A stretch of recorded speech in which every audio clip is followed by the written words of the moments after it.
This is Video Games New York, and if you go to Grace Church School, you've probably seen it before. This is Grace Church School, and this is Video Games New York. But let me say that again. This is Grace Church School, and this is Video Games New York.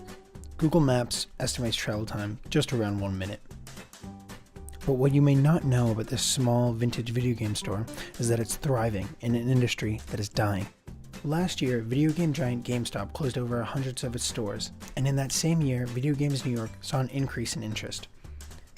So how is this small-scale business competing with big brands like GameStop? We're a store that has always catered to the entire history of gaming. So we carry the very first system all the way up to the latest, and even stuff that's not out here in America, stuff that's in Japan or Europe. That's Video Games New York's manager, Dan. But now, let's talk a little bit about what GameStop's failing. Retail as a whole is kind of in a decline. Retail stores, are now have been facing for more than 10 years the competition from the internet. Sometimes it's easier to sit at home and shop, but it's also easier to buy from other people on sites like eBay.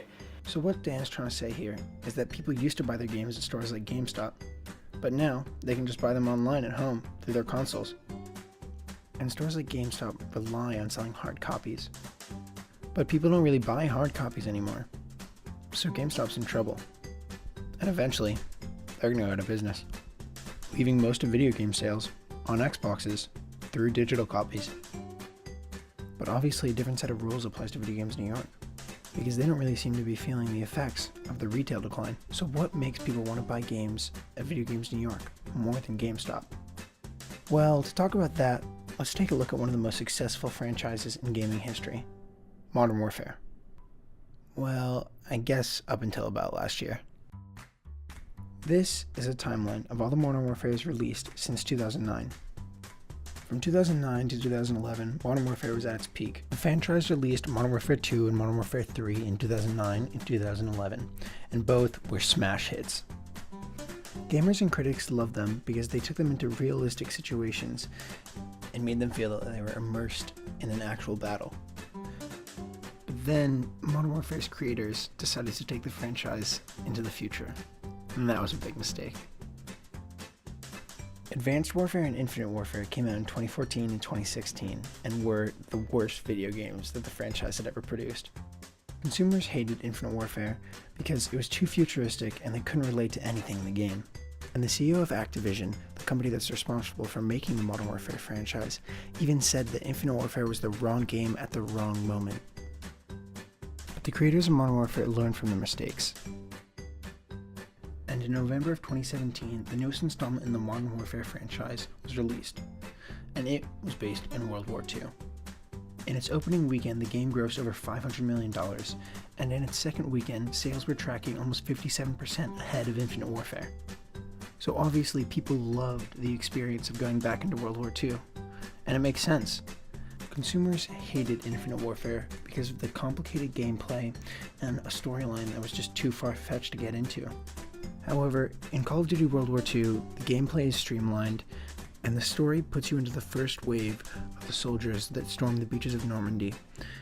And it's not just Modern Warfare that's taken their franchise to a simpler style. 2 years ago, Battlefield took their franchise back to World War I. So obviously there's some kind of trend going on, and consumers now like older style games with simpler plots, and are tired of futuristic games with too much going on. Back in the day, you really had to struggle and sweat and pressing those 3 little buttons, only 3, to finally kill a boss, and you feel so accomplished about it. And Zafon's not the only one that feels this way. In fact, he's not alone at all, because in the past few years, there's been a retro gaming trend that has skyrocketed in popularity. And it all started when Nintendo announced that they'd be releasing a remastered version of their NES system, which was a big deal in the 80s. The NES gave us some of the most iconic games in video game history, like The Legend of Zelda and Super Mario Bros. And when the NES was released, fan support was astonishing. There were lines around the block at retailers across the globe, proving that consumers would still go to retail stores for a game that was good enough. However, that's not the craziest part of the story, because while the NES sold at a retail price of $60, it sold out, and it sold out fast. And in the aftermarket, it reached prices almost $300. So obviously a game from the 80s couldn't just be good enough for people to pay this much money. And maybe it is, but there's also another reason, and that's the nostalgia effect. The nostalgia effect is defined as thinking about the past makes us want to pay more. And obviously, this statement stands true to NES owners because they were willing to pay almost 5 times over the face value of the NES. So what can we take away from Modern Warfare and the NES? Well, that's that consumers no longer just want bland games that they can't relate to. They want an experience when playing the game and when buying the game. And Video Games New York offers both those things. Video Games New York is a community, and that is an experience in its own right. It's not just some store where you go in and buy a video game. You're buying a part of the store and a part of its history. And that's how it's able to compete with big brands like GameStop, because it brings an emotional side to gaming that big brands like GameStop don't have.